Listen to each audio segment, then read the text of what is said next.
This Choircast podcast brought to you by Bros, Bibles, and Beer. You know the conversations that you have with the guys? You have the debates, things go sideways, and then you end up laughing so hard it hurts? Yeah, now imagine those conversations with actually digging into the big questions. Zach, do you even like the Bible? I do, Andy. I just am not sure if God wrote it. That's blasphemy of the Holy Spirit. How many beers have you had? Bros, Bibles, and Beer. Serious conversations on faith and culture without taking ourselves too seriously. New episodes every week.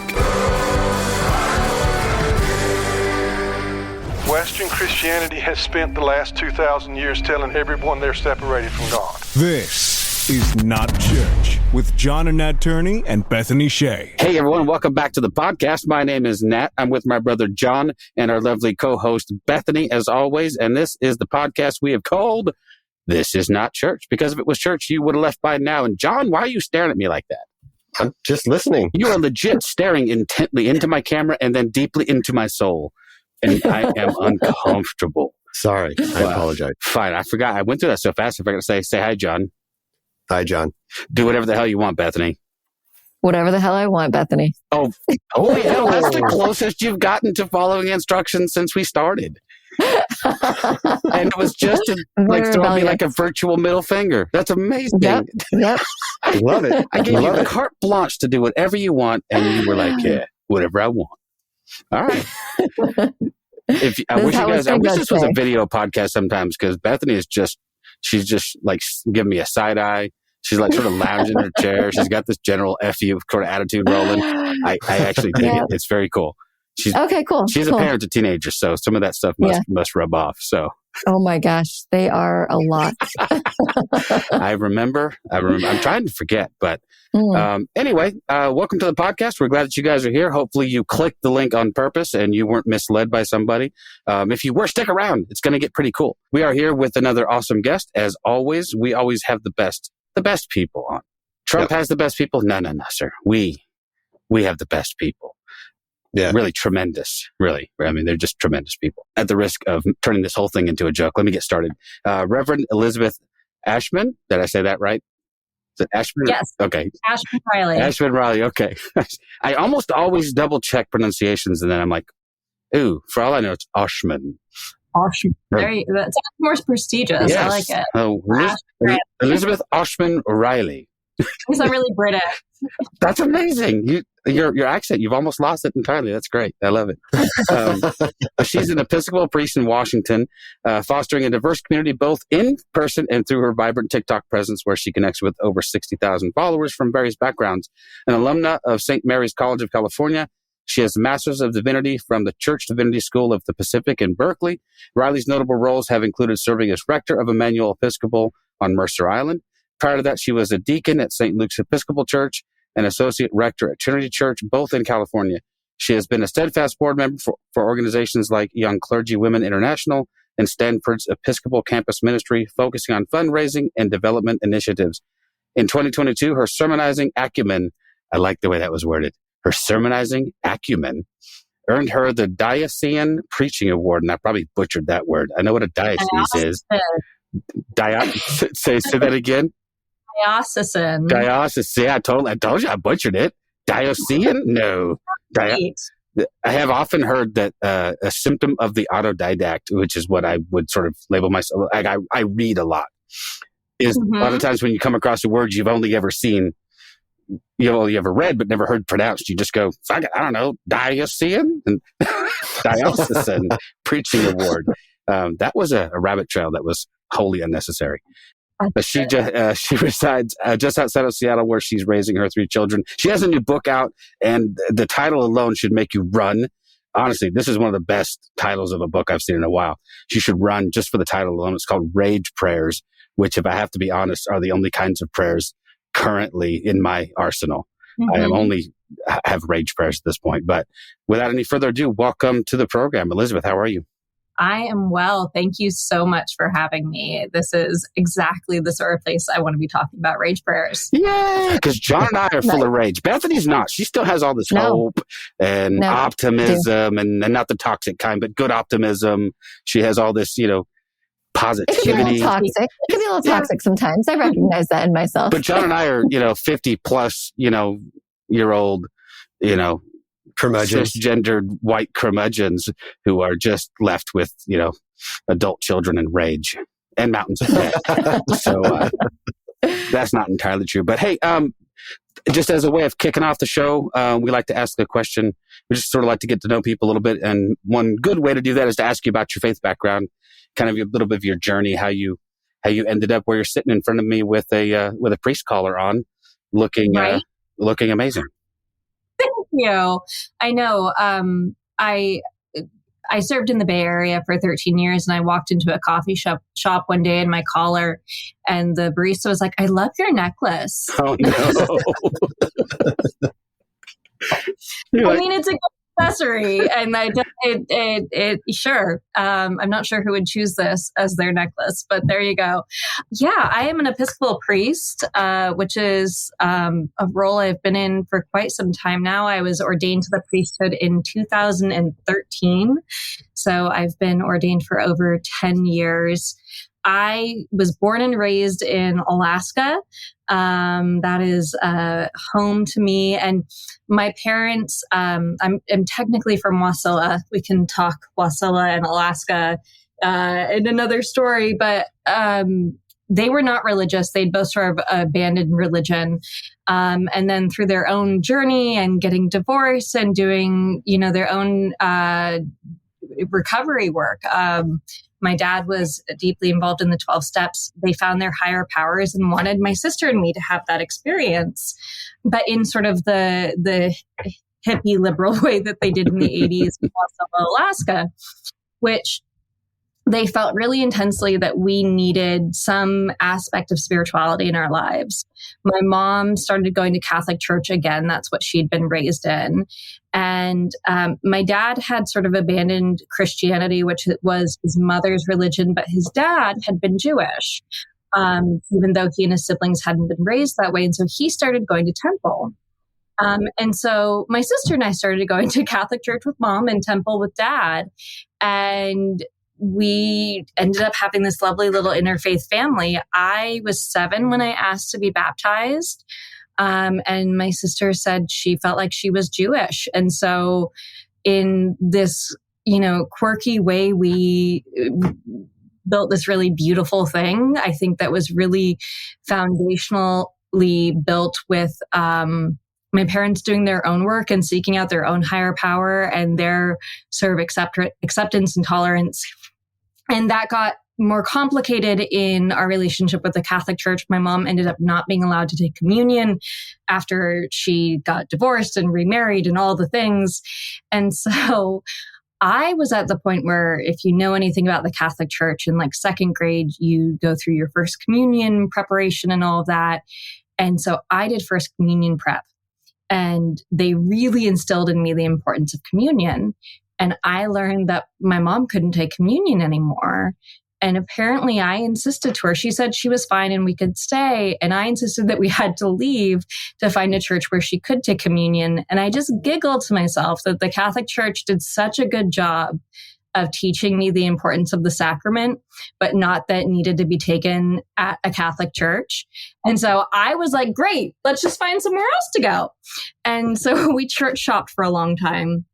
And it was when I went with a friend. I slept over at her house and went to church with her in the morning and discovered the Episcopal Church and absolutely fell in love. It was this really special community in Anchorage, St. Mary's Episcopal Church. And they are still are such a lovely, accepting, beautiful little slice of humanity, an incredibly progressive church, very social justice focused. And that all felt really new and exciting for me in the midst of Christianity. It was also around the time that the Episcopal Church was starting to debate gay rights.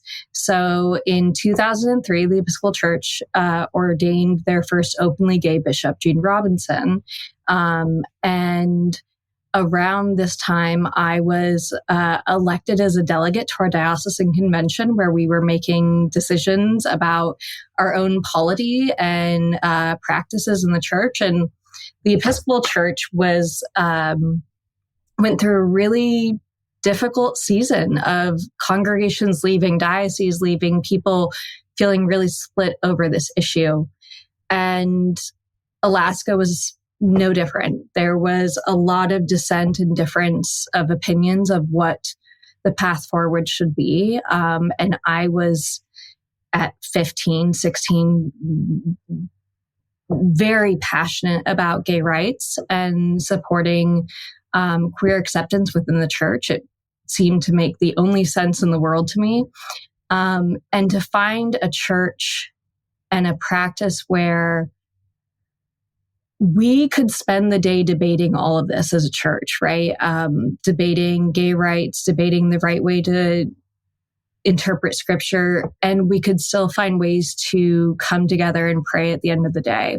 This beautiful service of Compline where people who had just felt deeply divided could still pray. And that sense of something that was big enough for our differences and wasn't forcing us to all get on the same page at the same time, but was also this branch of advocacy for justice, was so powerful to me. I ended up going to my priest the next day and said, I think I want to do this. And so at 15, I told them I wanted to be a priest. And that was a really long story to get to. I ended up being ordained to the diaconate when I was 24. And so the path of advocating for justice and also the importance of our interfaith work and relationship within all of this has been a really big underpinning to the work that I do and how I show up in my ministry and my faith, because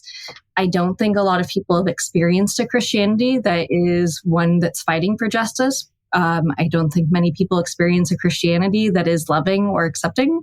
And so being a voice for that has given me a lot of purpose and passion in what I do. I mean, I've long admired the Episcopal Church, and I wonder. I don't want to turn this into a treatise on the Episcopal Church, but I have wondered oftentimes, how is it that the Episcopal Church is always so far out front in so many of these issues? I mean, it doesn't. I know there has to have been struggle and try. It sure did not come as easy as it looks from the outside looking in, but they seem rather quick to make change. I would say we could get quicker at it, and I love my church. I love the Episcopal Church, but, it's wild to me that even though we've had that conversation, right, around gay rights, and we are a denomination that is open, accepting, affirming, it doesn't mean every Episcopal congregation has done the work there. And so that's where it gets really tricky, where, I've served places where we aren't ready to put a rainbow flag outside yet. And that's hard for me, where the denomination feels like we're one place, but we still have so much work to do and to meet people where they are. And that gets trickier. But I think it's forced by people being loud, saying we are part of this church, but this is who we are and what we believe. And it has come with a lot of pain and struggle and fight. We could certainly, we get a whole treatise on the Episcopal Church. Oh, for sure. But I've watched this issue split other mainline denominations, as the United Methodist Church is currently undergoing. We have two Presbyterian churches, at least two. One is very, very liberal. They do fly a rainbow flag out front. And in West Texas, that's a brave ass thing to do. And then there's the other, which is more traditional, more conservative. But it is I don't know. It's an interesting thing to me just to sort of watch that play out. We used to, in my more evangelical days, the Episcopal Church was the butt of many of our stupid jokes. We're like, because we didn't know, we saw y'all, out front running with the rainbow flag, and we're like, oh, look at those people compromising the gospel. And now I'm going, God, I was an asshole. But I'm appreciative of that branch of Christianity that does offer me some hope that slowly but surely, or at least in a small quarter of the world, there are people who are risking a lot, I think, to advocate and to affirm and to defend the marginalized among us. And so that's going to be way more important even in the next 4 years. But we're both a secret, right? Yeah, sure. Going back to how do you pronounce things, I always joke with Episcopal clergy, like, we're not as well known as you think when Google Maps still calls us like the Episcopal. Now giving directions to St. John's Episcopal. It's just like, we used to just call you Catholic Light, is all we did. And then, I mean,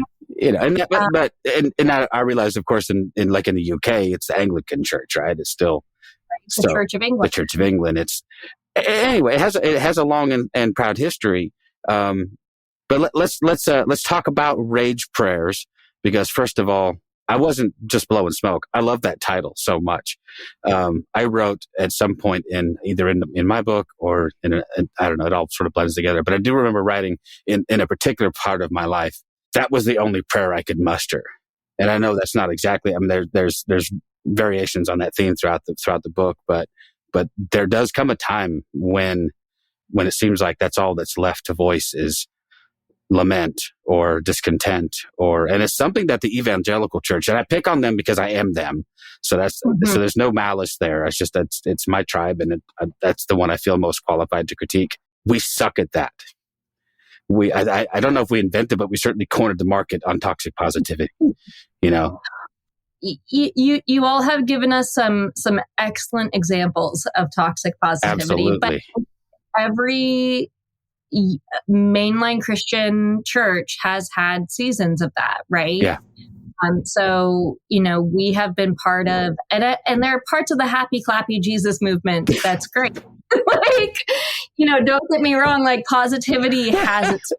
Yeah. But so rage prayers came out of sharing my ministry on social media, just tying in that end to, the hidden secret of the Episcopal Church is I have felt passionately that we need to be talking outside of our sanctuaries on Sunday mornings, because we preach to the 10 people there and there's this whole other world out there. And so sharing on social media and doing TikTok has just been this huge life-giving thing. And I ended up with this song that was going viral, making a little joke about not being happy about every part of life and, not wanting to find the silver lining, and let's rage pray instead. And it sparked with people. It was like, oh yeah, that is, I've done that. It gave a name to something that wasn't new, but felt like a name that a lot of us were seeking. And on a very personal level, a week later, my marriage ended. And so I ended up sort of inventing and doing rage prayers along the process of getting divorced and dissolving this huge part of my life. And it became this life-sustaining practice. That's, it's actually a reconnection with, I think, our Christian practices. So this is, while our denominations are bad at this, it's throughout Scripture, right? Like, lament is there in the Psalms and Job, and Jesus laments on the cross. My God, why have you forsaken me? And yet our very American Christian denominations have sanitized all of our practices because we don't talk about messy feelings, right? And there's been this push, I think, especially around obedience, that makes rage feel, or inviting people to rage has never felt safe for the established church. And obedience has its place, but a lot of us, especially Bethany, I'm sure you've had this experience as a woman, are taught that we need to be obedient in our faith, and rage doesn't always go along with that very well. Yeah, definitely. The whole lasting charm of a gentle and quiet spirit doesn't really resonate in the same way when we are feeling the angst and rage and anger of grief coursing through our bodies. But I'm also a minister of the United Methodist Church and a non-denominational church. And I always feel like Lent is the most appropriate time for people to practice that rageful prayer, those prayers of anger and lament and grief, and to strip away all the positivity and all the ways that we pat ourselves and try to make things feel safe. All the ways that we're trying to be careful and not to trigger anybody with the real feelings and the vulnerable feelings that we have. And so Lent, I feel like, is just such a good season for that within the life of the church. Have you ever tried to incorporate some of these rage prayers during your Lenten practices? Ooh, I love that. Now you have my wheels turning around like a rage prayer, Stations of the Cross. Or, yes. Station one. This sucks. No. I'm in. Let's make it happen. Where I've actually used a lot of rage prayers is Blue Christmas. I'm not sure if that's a service you've incorporated. But... Yeah, we did a longest night service, Blue Christmas service this last couple weeks ago. So, for people listening who might not know what that is, during Advent, there's so much, what I call the mandatory joy of the season, right? Like you're supposed to just be happy and love the twinkly lights and needing a place to grieve and to rage and to cry. And so I've definitely incorporated some of the rage prayer idea there and did a rage prayer service on TikTok for Blue Christmas as well, which was really fun. But now I've got to think about it for Lent. Where are those places? Because it seems like there are seasons we're allowed to rage and other seasons where we're not. I talk a lot through the book about my dad dying. He died of pancreatic cancer 10 days before I was ordained to the priesthood. And it was my first Easter as a priest. And it was right after Easter services. I had to get on a plane to fly to Panama City, Florida to go spread his ashes. And the disconnect of an Easter Sunday resurrection service with my dad's ashes sitting in my suitcase. And there's only one moment where we get to have grief during Easter Sunday. There's one line, at least in the Episcopal service, during the prayers of the people where we pray for the dead. And it was just, give to the departed eternal rest and may light perpetual shine upon them. And I needed so much more grief. Yay, Jesus. But I had such a big unmet need that day.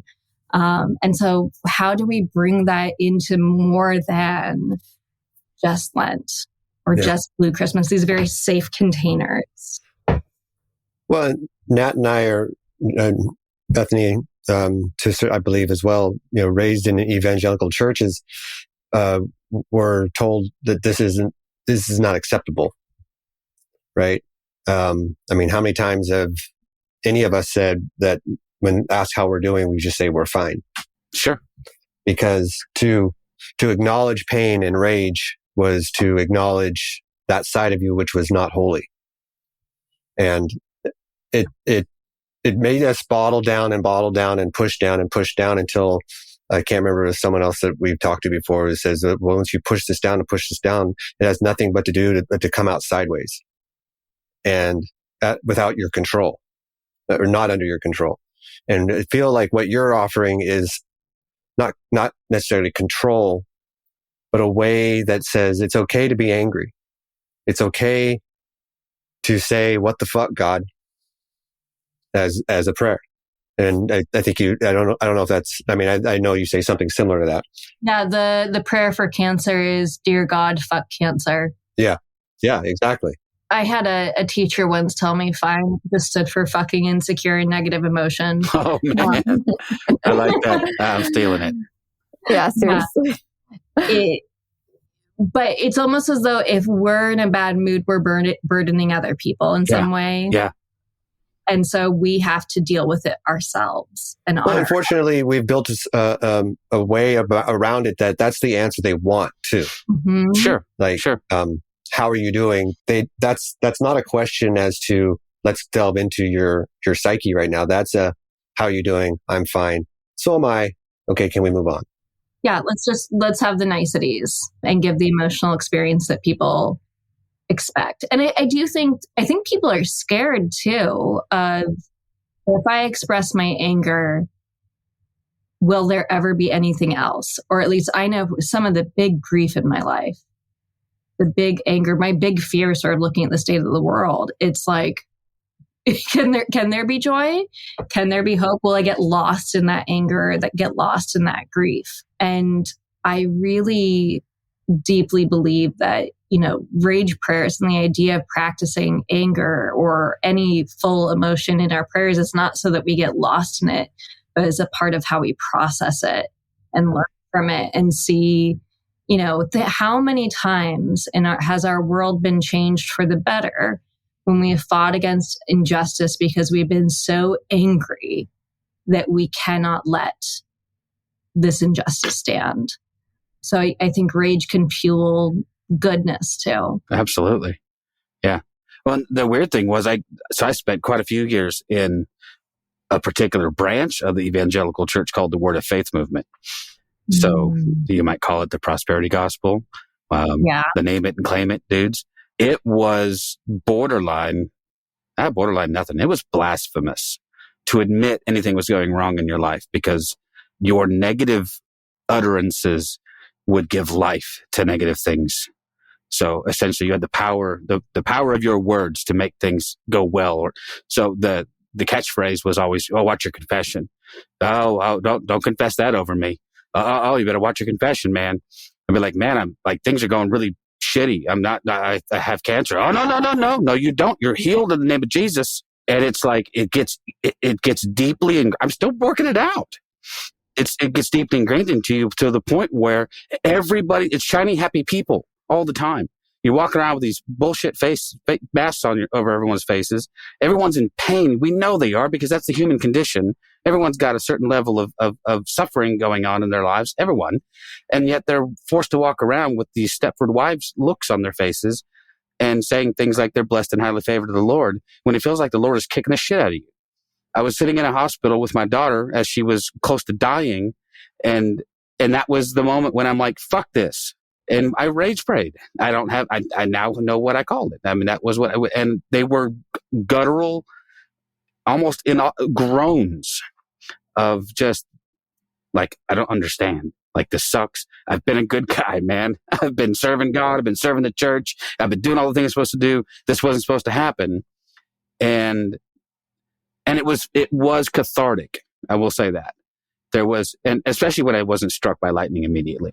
And I found out, and again, that was sort of the beginning of the end of my, of that sort of religious mindset. But that, to me, that is the quintessential toxic positivity. When you're not just encouraged to say everything's great. No, you're discouraged from ever admitting things are going that things aren't well. And meanwhile, everything in your life could be going, Tango Foxtrot, that's it. It's Tango uniform. Anyway, I'll explain that later. But you know what I'm saying? Does that make sense? That's why I love this idea. So go ahead. And that just becomes a breeding ground for abuse and corruption. Yeah. So much toxic life. But it's not just I don't want to say like that just exists within the evangelical church. No, for sure. Christianity has really struggled, and so much of that because I think have been, as I know I have felt this as a Christian leader, trying to get people to stay with the church as we slowly die and lose members and all these things. And so you're trying to create and build up this way of living and being that keeps people engaged and connected. And if people can just get pissed off at God and walk away, will our church survive? There's a lot of fear that I think pushes church leaders and religious leaders to keep people positive. Yeah. Well, and I think one of the reasons they get pissed off and walk away is there's no one in the church who's willing to step up and say, that's okay. What you're feeling is all right. And so for people to have people like you who say, yeah, not only is it okay, I think sometimes it's mandatory to talk like this. And I think that's what we need. Yeah. And we haven't created opportunities for people to really share how they're feeling as well. And so regardless of the church, but in life in general, we tend to say that we're fine because we don't want to be a burden to anyone. We don't want to place our needs on somebody else or expect them to fix it for us. And so it's easier just to keep it in because we don't want to be somebody that is taking too much from another person.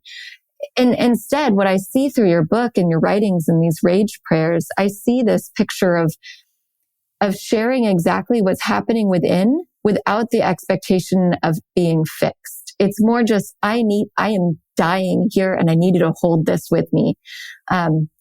We had somebody speak at our church on Sunday, and he was somebody who was held hostage prisoner by Al Qaeda for 6.5 years. And he said something so poignant. He said, people captured me, and people advocated for me, and people got me out. Like, God didn't capture me. God didn't get me out, but God got me through it. And I think that that's the picture of the rage prayer. It's as much as we'd love to escape the pain and the grief and try to get to the other side as quickly as possible. Sometimes we just need people to stand beside us while we're going through it, that they're with us through it, just like God is with us through it. Not to fix it, not to make it perfect, but just to know we're not alone in it all. And I just saw that over and over again in your writing, that you're just like, I don't understand this. It doesn't make any sense.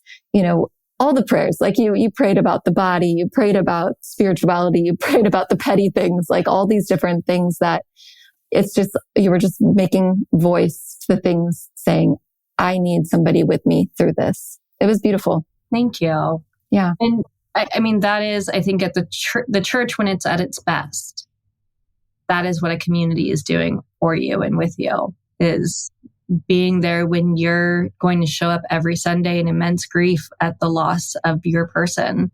And that community is going to remember that, you know, for months and months, And the best parts of church have been people just letting me be and letting me continue to show up and be.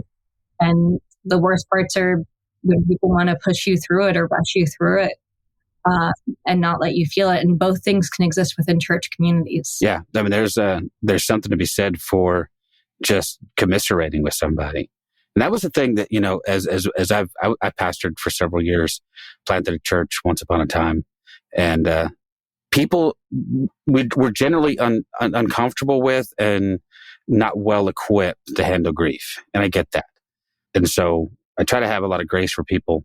And what I would, my only advice to people when they had asked me is like, well, if somebody's, you know, going through something, you don't know what to say, it's fine to say, man, I'm sorry, that sucks. Like, I don't need your advice at this point.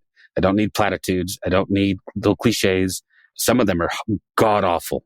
Don't tell me God needed another angel. Don't tell me God's in control. But there is something about being in solidarity and saying, you know, hey, man, that's terrible. You know, I'll sit with you in this grief. And there's a lot of that I think the church could benefit. And it's simple, right? But I think in our efforts to avoid the uncomfortable, we come out with the cliches. You know, let me cheer you up. Oh, you'll see them again someday. Oh, they must be having a party up in heaven. And I'm like, fuck off. I just want to be mad right now. Could you just let me have that? The most freeing thing I did in recent years, you know, social media shows your memories, right? And so it always pops up with the memory of my dad's passing and the post I did about that. And I went and deleted all the platitudes. Yeah. I deleted every comment that pissed me off, even if it was from a family member, because it's just, no, I don't need it. I don't need your unresolved religious stuff in my life. Thank you. Right. And I talk about in the book, you know, the arguing with my grandmother as my dad was dying, right? Because she kept saying, we just got to pray. And, you know, she's a nurse, or she was a nurse and a Christian. And she just wanted to pray the stage 4 pancreatic cancer away. And I also have to have immense sympathy for her to be losing a child and to have been given absolutely nothing else in her faith formation and from leaders in her life to give her a different theology than that. And that's what she had to cling to. Yeah, I read through that chapter not too long ago, and that resonated with me a ton, because as pastors, as priests, as we've been around some death, and we've watched people go through this. I got called into a friend of mine whose mother had a brain aneurysm. She was dead. She was on life support, and there was a there was, a handful of family members gathered around her bed, and they were just going to pray her back to life. We were, but I walked out of the hospital room and I saw a doctor that I know, and he just sort of looked at me and I said, "I'm just here with the family." And he goes, "Just so you know, she's gone. It's this, we've kept her on life support so the family can come say goodbye." But there was no way for them. And again, I don't know the whole family that well, but it seemed to me there was no way to process that reality. So they had to invent another one where maybe God would come through in the clutch and just last minute, resurrect. But I also had the same thing happen at a funeral for another good friend of mine, where he was dead, embalmed in a coffin, open casket, and they kicked everyone out of the chapel for an hour while the family prayed for him to be resurrected. I mean, it was the most heart-wrenching, gut-wrenching, uncomfortable thing to sit outside the doors and listen to as they wailed and prayed and cried and screamed. And again, not being critical of that. I get grief. We deal with grief in different ways, all of us. But I did have to lament the fact that was what their theology had left them with, was the only hope was that Lazarus was going to come forth again. And no way to just process the fact that this was terrible and the 33-year-old guy shouldn't have been, should not have died. To me, that dovetails nicely with what you would talk about too, about injustice then as well, because that's an unjust to me. I mean, the universe owes me nothing. I get it. But a young guy in his 30s shouldn't die of a heart attack. That seems objectively unjust. And so is there a place for that sort of rage against maybe even sort of cosmic injustice? Right. And how do we put that? Because there's the really toxic, thoughts and prayers, right? Thoughts and prayers, more children dying in Gaza, thoughts and prayers. It's, so where does prayer have a place that's not just a platitude? And I think rage prayers at the core is about praying the truth of the matter. And that's meaning, the rage prayers I've often done around mass shootings and school shootings are praying about the sin of our love of guns and violence, and their confessions more than anything, because that's all I can do in that moment is turn to what sins can and should we be confessing, because if we name it, then we should. I mean, our country makes me want to pull my hair out, but it should force us to do something about it. It makes it that much harder to look away from it. Makes it that much harder to deny. And so not the thoughts and prayers of, we pray for everyone who's lost a loved one today, that they're just going to be okay and God will love them. But, we pray for our country's sinful love of violence and weapons. And that hopefully it makes us so uncomfortable that we won't and can't keep staying in this state of being and letting the world be as it is. Well, it's harder still when you realize that so many of those people who advocate for all of those things are professing Christians. And I just, again, without at the risk of sounding judgmental, I want to say, what the fuck? Where do you get this in the Gospels? If the Bible's not a perfect book. There's some shit in there I don't like. But where you come away with any kind of violent ethic from the Gospels is beyond me. You have to do some pretty good mental gymnastics, I think. Go ahead. I had a sermon go viral with the wrong people. Oh, no. My book came out. So it was my sermon on the Syrophoenician woman who, argues with Jesus, because Jesus basically calls her a dog, right, and says even the dog deserves the scraps. And so I preached a sermon where I said, I really don't like this look on Jesus. This whole thing, and it's more nuanced in this whatnot, but I really don't want to just apologize away Jesus, frankly, looking like an asshole or trying to use this woman as an example. And so this sermon went wrong on all the wrong sides of the internet. And the things people said about me and to me as Christians was just horrendous. I mean, disagree with my theology all you want, but the things people said they wish would happen to me was just really disgusting, and the rampant anti-Semitism that showed up. Yeah. So I do not blame anyone who says I can't get anywhere near Christianity because there are too many examples of it just being awful. But then we're also left with a whole swath of people who have just, I mean, you look at going through these major losses in life and the complexities of grief and the, scary state of the world. And when there isn't an underpinning or a spirituality or rituals to allow us to move through life. And I do think there's a group seeking something. Yeah, I think so. Certainly see that on social media. Yeah. But Christianity, they just don't want to get anywhere near. And I don't really blame them. I don't either. And Brian McLaren's book, Do I Stay Christian, did a really good job of that, of identifying in the first half of the book, hey, these are the reasons why I don't blame you for getting the hell out. But here's the second half of the book that might compel you to find a reason to stay. But it's weird you bring up the Syrophoenician woman, because my best friend and former co-pastor, we were having dinner the other night, and that came up. Because what we were talking about was the notion of the church, the theology of Jesus as fully human and fully divine, does not fully human mean you can learn. It does not fully human mean you can be wrong. And wrong doesn't mean, so we're like, okay, if you really have to cling to a sinless Jesus, and at this point in my theology, I'm not sure how much I care about that. But if you need to, why do we equate being wrong with being sinful? Could not Jesus have just been wrong and did something unkind? And she called him on his bullshit, which I love that story for that reason. There's Jesus, and he responded correctly, I think. There was a recognition, I think. Now the gospel writers probably didn't want to make it. They probably prettied it up a little bit.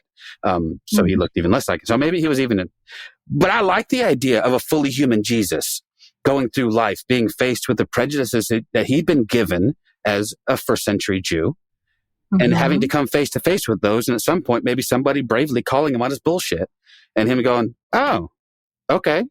I have not seen such great faith. Right? Like there's this whole thing of there's a recognition that what she said was true. And then she cleverly judoed him around it.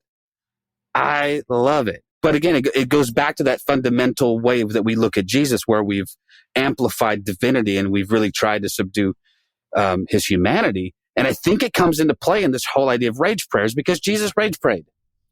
I was going to preach a sermon in a church. I was not the pastor. I was like a co-pastor, worship leader guy.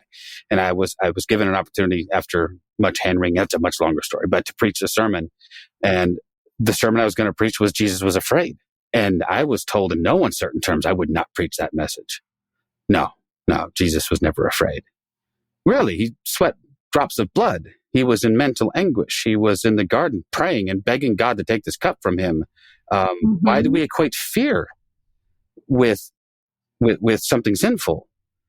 Couldn't it have been that he's a human fucking being who was looking, staring down the barrel of a very painful and excruciating death, and a human reaction would have been to be like, oh hell no, this sucks.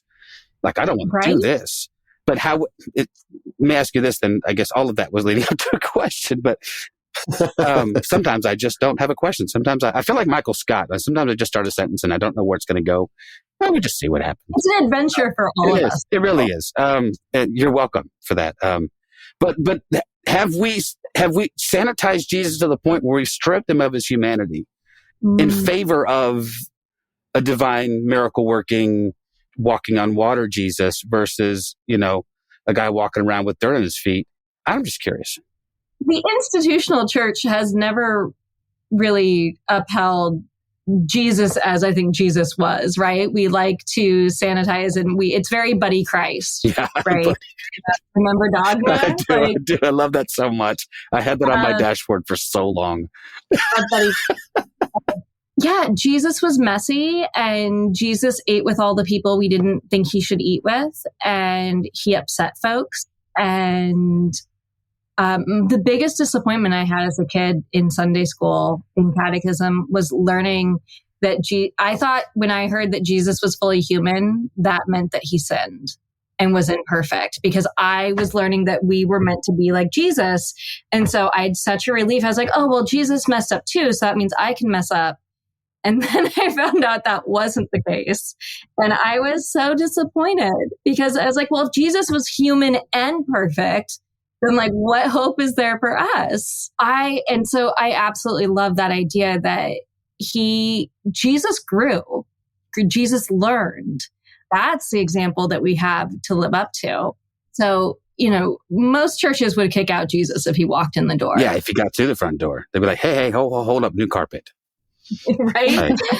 And there are moments where I've wondered, it's like, man, it would be a lot easier to follow Jesus some days if I was willing to sort of just give up any claim to Christianity and stopped having to fight with, other denominations and other Christians about how we define Jesus. Just live like Jesus. Well, one of the more freeing things that I have found since I'm not a Christian, I've left all of that. I can't do it.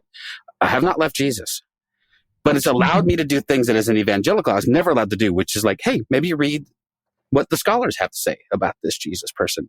Let's parse through the scriptures and find out how much of it is true and how much of it is propaganda, because there's little bits of both in there.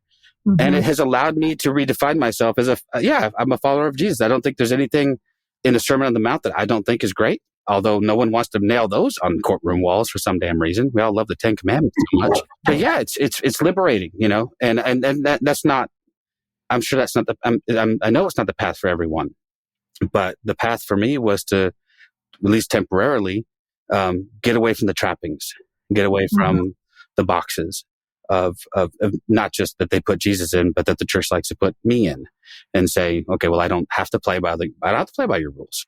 I don't need your rewards. I don't need your threats. Me and Jesus will be just fine. Thank you very much. But it also has allowed me, I think, and I think that what you're getting at is to try and get a more holistic picture of Jesus. And I know that in the first couple centuries after Jesus' death and resurrection, there was lots of fighting about this. I mean, the reason we have an Orthodox and a Catholic Church is them fighting over the very substance of Jesus and how his humanity and his divinity play off one another. And so I understand it's a difficult topic, but it feels like where we've landed in the West, especially amongst a certain brand of Christians, is, any mention of Jesus's humanity that looks messy, we try to scrub. But I like the idea of him, because come on, man, where did we get the idea that screwing up is sin? Like I've made lots of mistakes that I would not call sin. They were I didn't know any better, and I did the best I could with what I had. And we have examples of apostles. I mean, Paul learned. I think Paul's theology evolved through the epistles. You can read that. Peter got called out for some of his crap. Go ahead. All the disciples get called out. I mean, Thomas, as he's demanding to see the wounds, and as Jesus says, sure, here are the wounds, he's like, you could believe without seeing too. And so it's like Jesus meets his need and invites him to growth.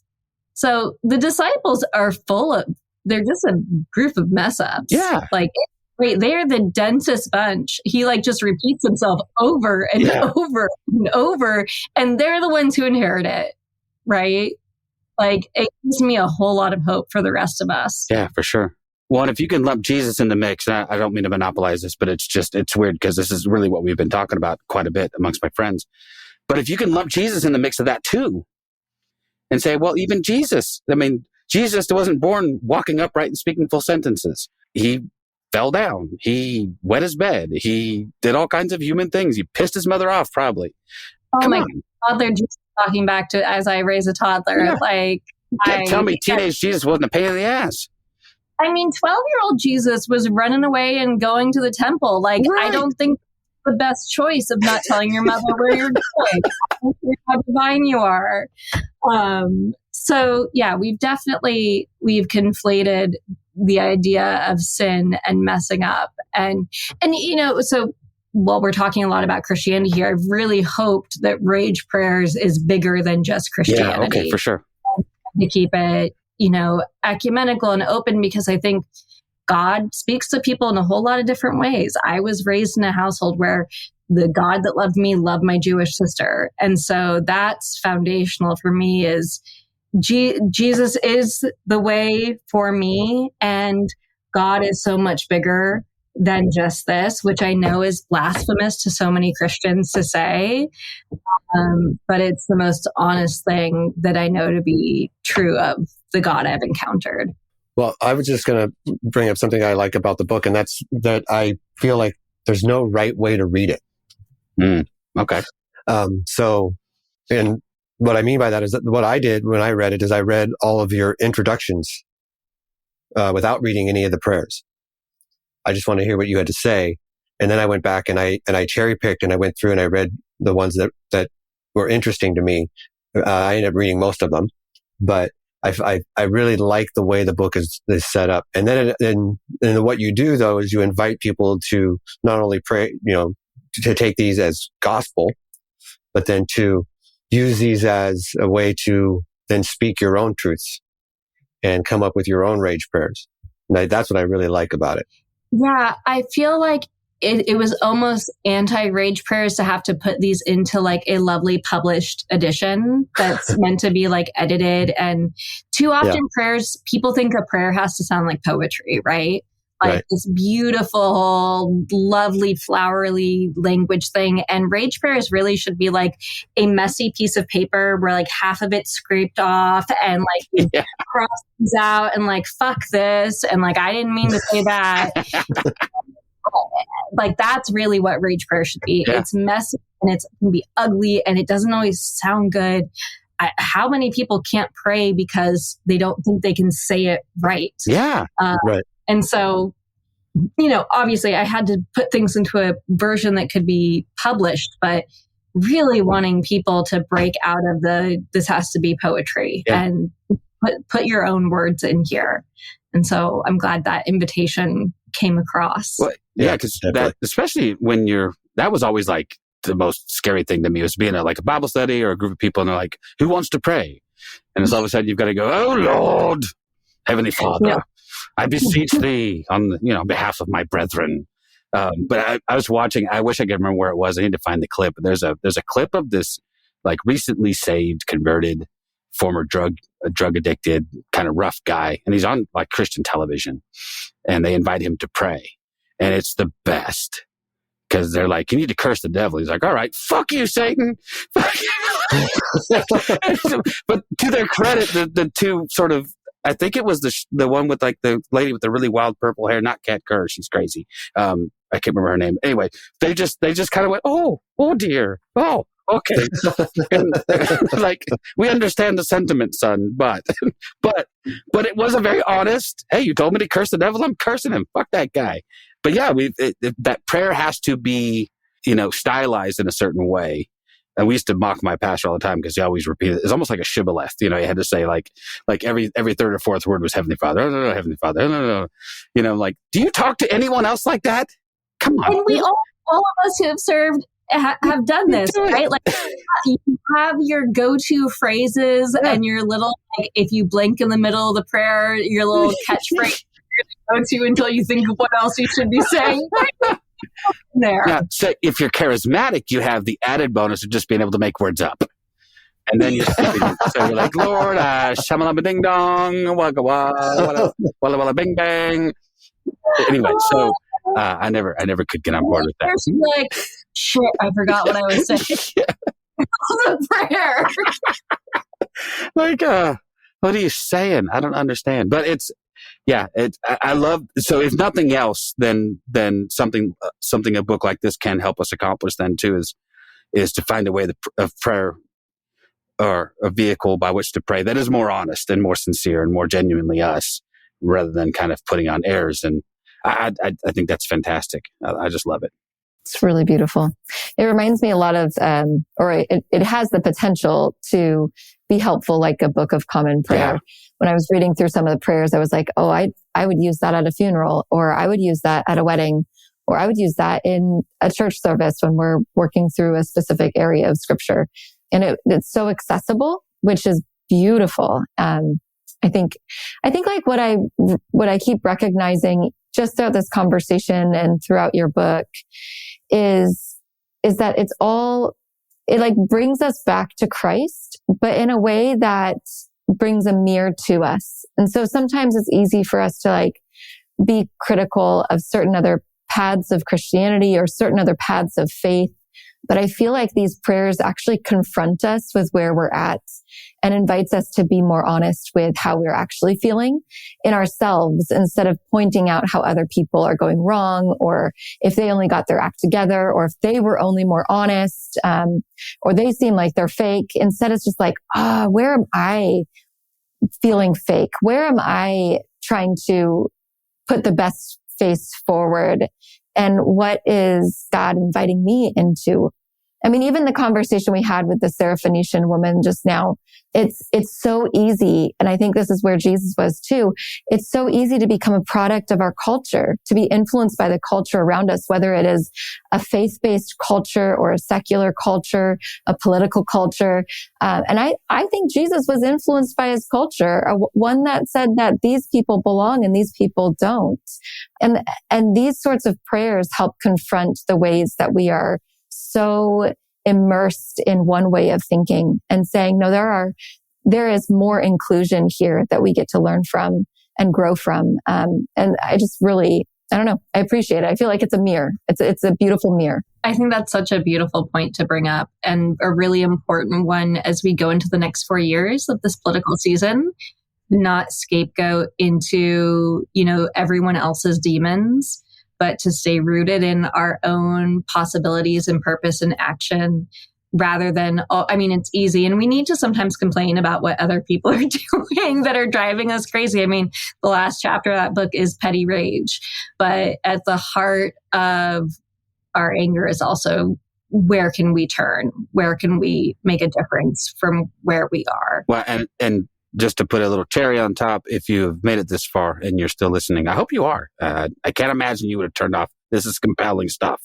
Yeah. Not the commentary, but our guest mostly. But this would make a really good, small group study book. I would love to see someone go through this. I would love to go through this with 6 or 8 of my good friends. And let's just, and because I can imagine, I'm already imagining the kinds of conversations that would come up.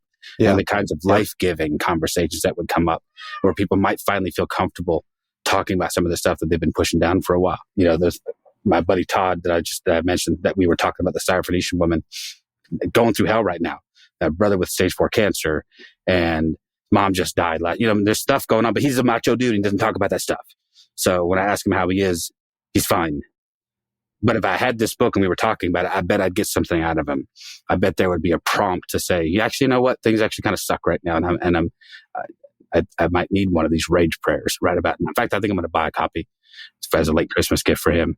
I think it'd be great. So if you're listening, and honestly, I say this about a handful of books from time to time. This is one I probably feel the most strongly about.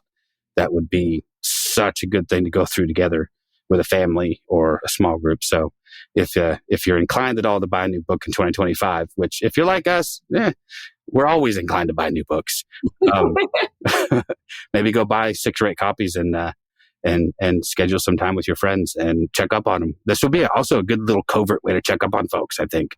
Ooh, that almost sounds like nefarious. I don't mean it that way, but no, it's a little subversive. I was just thinking, back to the question of using this in Lent, I could see, practicing writing rage prayers through Lent and burning them through fire at the vigil. Anytime you can burn things, it's a great release, and letting go of some of those words. I know a friend doing campus ministry at UW. They used rage prayers after the election, and had students come in and they wrote rage prayers and used it in that way. So lots of great ways to. I hope it's a jumping off point for others to say their own words. Yeah, I do recall waking up the day after the election and yelling, my God, why have you forsaken me?" But that was that was just more of a personal lament. But man, I tell you what, thank you so much, Elizabeth. We have enjoyed. I've enjoyed it. Yeah. I can't speak for those two. I've enjoyed it. I'm sure they have. I'm just kidding. Elizabeth, I'm wondering if you would close us out with reading one of the prayers. Sure. Do you have a rage against podcasters? No, y'all are my friends right now. Oh, podcasts, bane of my existence. No, just kidding. I would love to read because I think some people are surprised to hear a priest read a prayer for an absent God, but I'd love to read the rage prayer for an absent God for those who might need those words to hear someone wearing a collar saying these things and knowing I have felt this. And so if you feel it, you are not alone. To the unanswering heavens, I shout. Despite not knowing the voice of comfort, so many others speak of hearing, despite my calls to you. For the divine to whom I have gone without introduction, a closeness I crave but is not realized, I pray. I have shouted words into the abyss, pleaded into the night, praised in the morning. In my need and in my despair, sought your wisdom at crossroads, but I do not hear your voice. I seek and do not find your steadfast presence. Holiness, if you are there, hear my prayer. Wow. Thank you all for having me. Thanks for coming. All right. We'll link to all your stuff in the show notes, obviously, and we'll get, if you're not following Elizabeth on TikTok, get over there quickly and do that. And then we still have TikTok. What's that? We still have TikTok for a few more we weeks. still have it until, if not, don't worry. There'll be something else. There will Somebody will create some sort of underground rebel TikTok. Let's go. But I just appreciate it. Thank you so much. Amazing conversation, amazing book. And just wish you all the success. Hope 2025 is just awesome for you. You too. Thank you. Thank you for listening to This Is Not Church. Be sure to rate and review the podcast on your platform of choice. If you would like to partner with us, visit patreon.com/thisisnotchurch, where you will receive exclusive content such as early access to episodes, videos of upcoming episodes, and live Q&A sessions. Be sure to check out our Facebook group or follow us on Twitter and Instagram. All the links are in the show notes. We'll be back soon with another episode.